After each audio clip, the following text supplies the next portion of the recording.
Hey guys, this is my September wrap-up video. In September I have read 12 books. Not as many as in August, but it was quite the selection, so let's see what these were. The first book I read was actually an audiobook. It was The Sign of Four by Sir Arthur Conan Doyle. It was a Sherlock Holmes story. It was exciting. It was actually the one that had Sherlock Watson meet his wife, Mary Morton, so I really loved that line. Really something that got me into the story a lot more than the actual investigation itself, which is a little bit weird, but yeah, so I liked it. It was cute. Sherlock Holmes is always fun. So yeah. So the second book that I read in September was Rosemary's Baby by Ira Levin. It was amazing. I've seen the movie. I've seen the movie with Mia Farrow, who was born on the same day that I was, in the same year, but the same day, which is always fun. February 9th girl, yay. And it was, of course, an exciting story, and the book was just so much better than the movie. Even though the movie is nice, but the book is way better. I loved it. I have to say, the husband, I think his name is Guy, he's such a self-centered asshole. There is no way around it, and there is just no other way to say that. He's so self-centered throughout the whole thing. He doesn't care about Rosemary.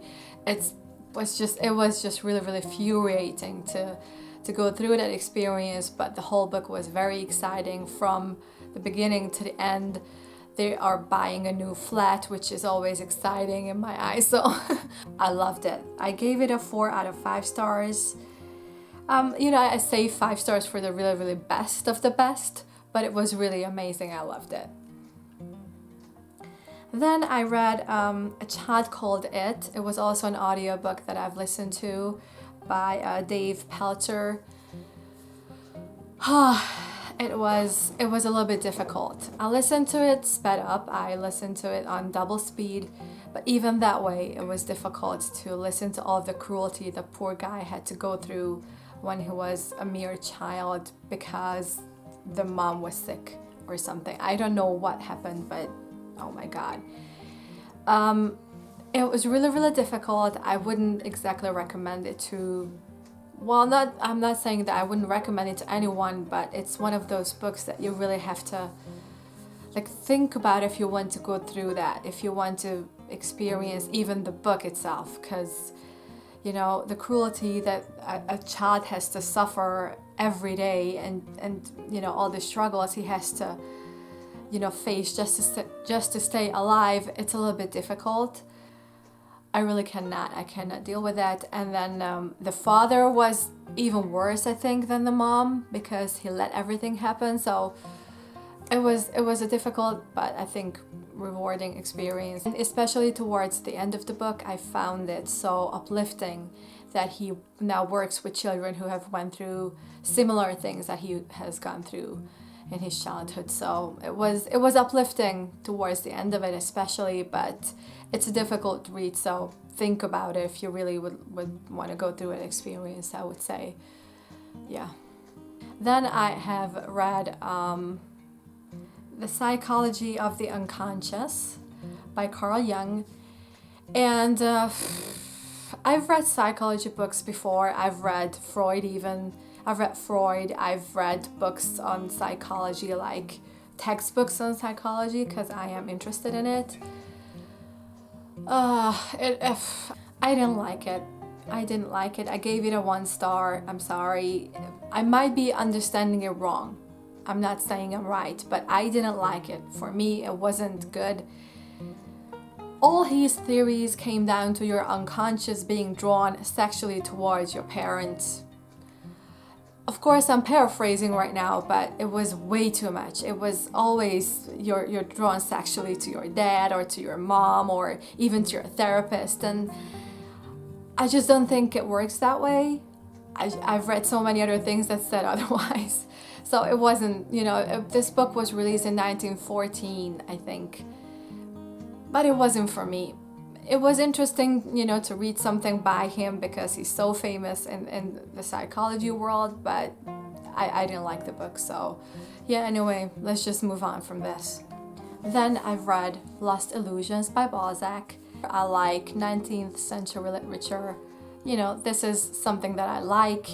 You know, the language, the story, it was a progressive story. You know, they started somewhere and they got to somewhere else. But I talk more about this in my reading vlog, so if you're interested, then I will link it down below. But yeah, so I've read Lost Illusions by Balzac, which was actually good. Then I've listened to a Hungarian audiobook, and that is called Kicsik by Leslie Lawrence. I will put it up here. It's called The Little Ones. It basically means the little ones, and it's about a mythical tribe that look like children. That's why they are called the Little Ones. And they make human sacrifice, so it's kind of scary and spooky. So the basic thing about this book, there were too many characters. The story was dragged out way too long. He has so many good books. This one just wasn't it. So yeah, I don't know how many stars I gave it, probably 3 or 2, something like that. Yeah, I gave it 3 stars because it's well written, but you just get lost on the way. Like all of the information gets lost on the way, so yeah, no. Then I have read The Woman in the Window, and I have a book review on this one. If you're interested in my thoughts on this book, then I will link it down below for you. Then I have read Ragtime, and this was amazing. I read this book in 2 days, something like that. It was really, really fast-paced. I never even thought it would be like that. Well, all I knew about this that it was taking place in the early 20th century, and it was. And it's taking place in New York, as you can tell by the cover. Probably it was incredibly well done. It was fast. You were following fictional characters and historical characters. It touched on racism, feminism, ageism. It has just so many good themes going on, and it was done really, really well. So I absolutely love this book. I loved it so much. I gave it 4 stars. It was an amazing book. I loved it. Then Life of Pi. And since this has been on my currently reading list for a couple of years, ever since I've gotten it.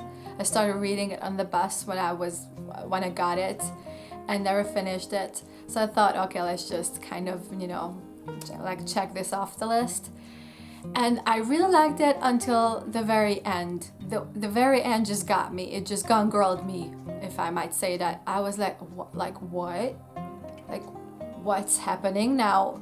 Is it real? Is it not? Like, what was happening? I will not give it away, but until the very last, I don't know, chapter, I loved it. Then it just confused me AF. So I gave it 3 stars. But it's a lovely work, but the ending is just so confusing. So yeah, 3 stars. Then I have read Who's Afraid of Virginia Woolf, and it's just, it's a drama. I didn't like it. I'm sorry to say, I didn't like it. I thought, why am I reading this? Why do I need to know the misery of this married couple? Why are they fighting in front of me? I know it's exploring a lot of things in marriage and problems. You know, I'm sure it has many values. I just wasn't really interested in it. So, yeah. I gave it 2 stars. There you go. Then I have read The Time Machine. I've seen the movie, naturally. The book is somewhat different, well, quite different, if I might say. It wasn't extra great to me, so it did not touch me so much. You know, it's easy to get through. It's like 118 pages long. I read it in one evening, but it's not what I was expecting, so there you go. Then I have listened to Stranger in a Strange Land by Robert A. Heinlein. And that was a book I really loved in the beginning as well. But then towards the end, I was just, you know, kind of losing my enthusiasm for it, I guess. It was great. I loved how it explored, you know, modern society and love and feelings and art and politics and even sex.